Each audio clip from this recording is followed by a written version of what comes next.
family is demanding answers after somebody shot and killed former pro basketball player Khapri Alston. This all happened at a lounge in Dolton. Yeah, I met up with his family outside the medical examiner's office on the west side earlier this evening, where they identified his body less than 24 hours after the shooting. A devastated family met with Fox Chicago just moments after identifying 31-year-old Khapri Alston's body. I can't even begin to tell you how I'm feeling. According to Dolton police, the father of two was shot and killed late Thursday night near East 115th Street and South Martin Luther King Drive. And so we're crushed, we're devastated. We can't even believe that this happened because Capri was so well loved and liked, not only in Chicago, but across the state, across this United States. He went everywhere, played basketball, had an amazing career overseas, high school. So there's a lot of people that are devastated, and we're just crushed right now. We can't believe this happened.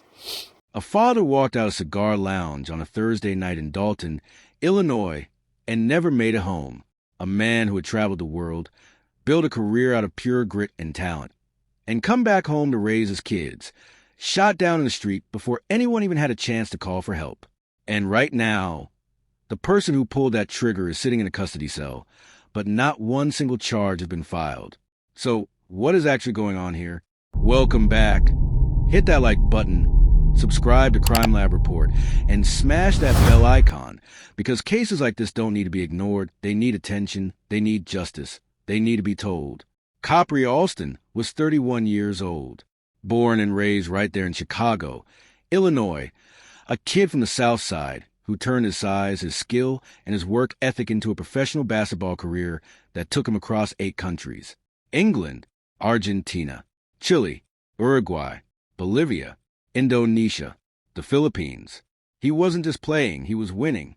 In 2019, he led CD Valdivia to a Liga Nacional championship in Chile. He suited up for the PBA's Terra Firma Dipe in the Philippines, where coaches raved about his ability to command the post, draw double teams, and open up the floor for everybody around him. Coming out of Midwestern State University in 2016, he was the team's only All-Lone Star Conference first-team selection that season, a big man with a big future. And when that career finally wound down, he didn't disappear. He came home. He came home to his son. He came home to his daughter. He came home to the people who loved him. And on the night of May 21st, 2026, someone took all of that away. Here is what we know about that night. Capri was at Rucker Cigar Lounge on Martin Luther King Jr. Drive in Dolton, Illinois, a south suburb just outside Chicago. He was there with his girlfriend. At some point during the night, a confrontation broke out. The details of exactly how that argument started, what was said, who escalated it, none of that has been officially released. What we do know is that as Capri was leaving that lounge, shots were fired. He was struck. By the time anyone could do anything, it was already over. Dolton police responded to the 14100 block of Martin Luther King Jr. Drive, and Khapri Alston was pronounced dead. He was 31 years old. His 2 children were now without their father. Now here is where this case immediately starts raising red flags. And I need you to stay with me here because this is where it gets deeply troubling. Within hours of this shooting, Dolton police confirmed that one person had been taken into custody. One person. They had somebody. And yet, no charges were announced. Not that night. Not the next morning. Not by the time this family was standing outside the Cook County Medical Examiner's office, identifying their son's body with their own eyes. So if you already have your suspect in custody, what exactly is the holdup? And more importantly, who is this person? That question, who is this person, is exactly what Capri's family is asking. And the answer they keep running into is one that should make every single one of us uncomfortable. Because according to people who knew and loved Khapri Alston, the man sitting in that custody cell is not just some random individual who got into an argument outside a lounge. The family came forward publicly and stated that this suspect has political ties, that he has businesses, that he has money, and they are terrified, genuinely terrified, that those connections are going to determine whether their son's murder gets prosecuted or whether it quietly disappears into a file cabinet somewhere and is never spoken about again. His father, Pastor Shenier Alston, looked directly into a camera and said it plain. He said, He did not want his son's case swept under the rug. He said his son was not a casualty. He said Capri was not going to become just a number on a file that gets shelved as an unsolved murder. And then he said the words I cannot stop thinking about.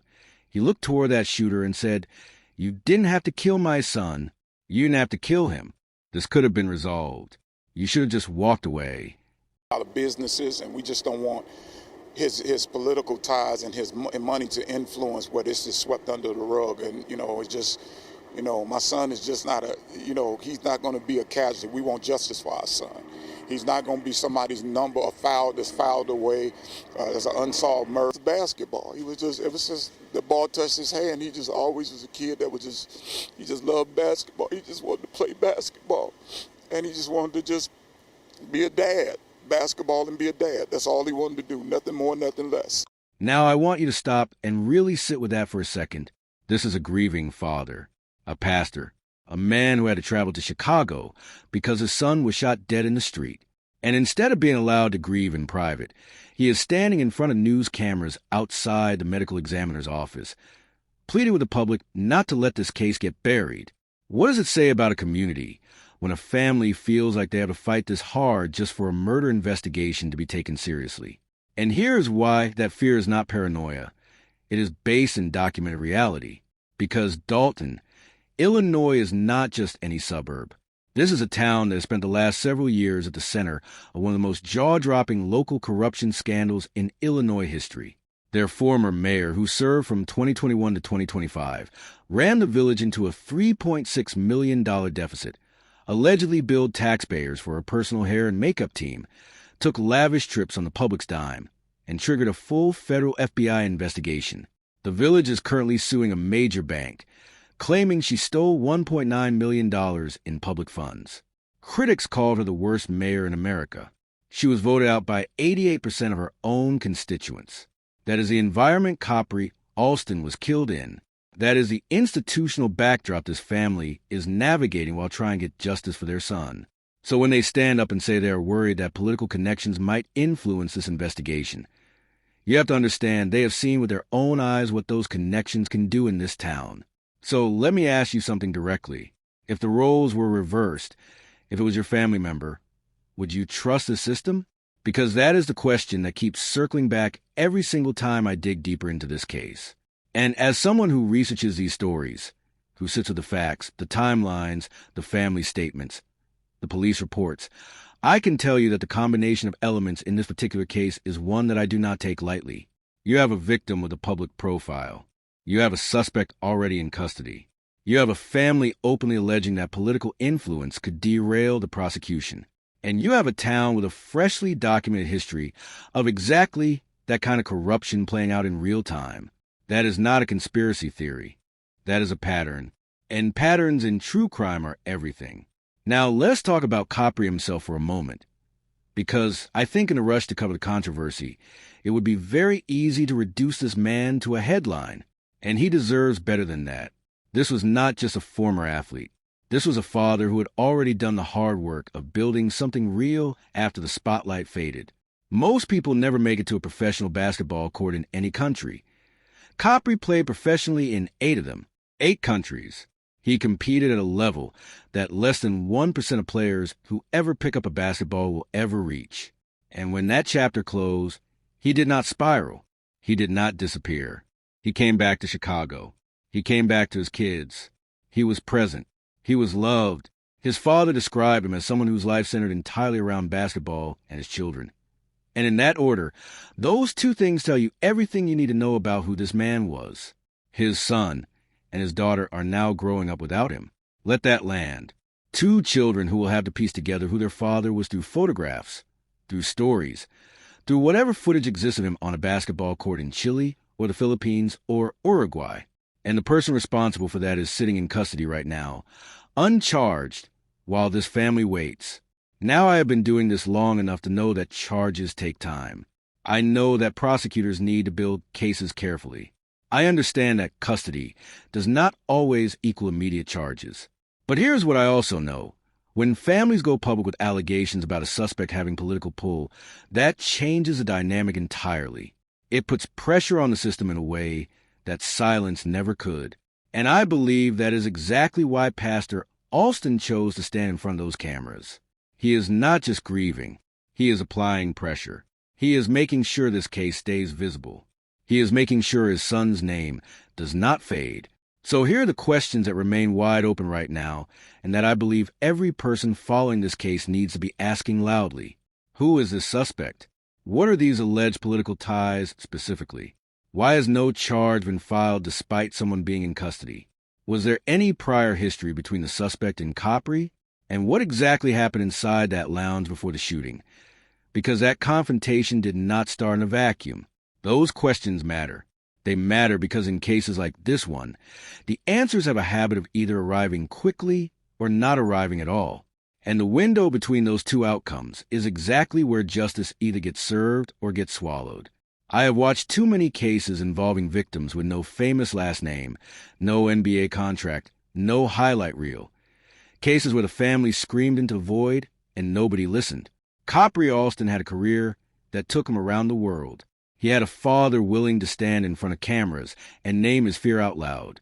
He had people who loved him enough to fight. And even with all of that working in his favor, the family still felt compelled to beg the public not to let this get buried.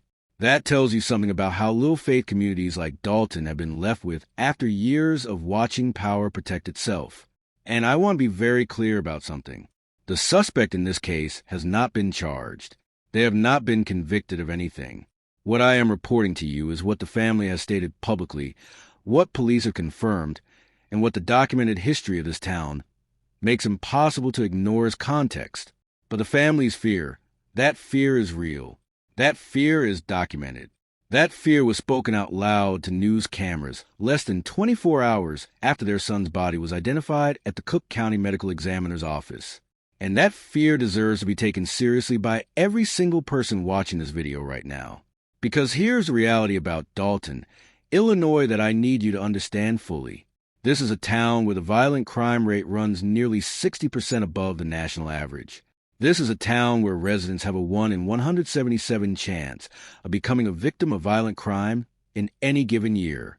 This is a town that just spent 4 years watching a mayor allegedly drain nearly $2 million from public funds while an FBI investigation quietly built around her, and she walked away without a single criminal charge filed. She did not go to prison. She went to Georgia and filed to run for office again. That is the environment Khapri Alston's family is navigating right now while trying to bury their son. So what happens next? Dolton police have confirmed the investigation is active and ongoing. The suspect remains in custody. At the time this script was written, no charges had been announced, and the suspect had not been publicly identified. The family has made clear they will not go quietly.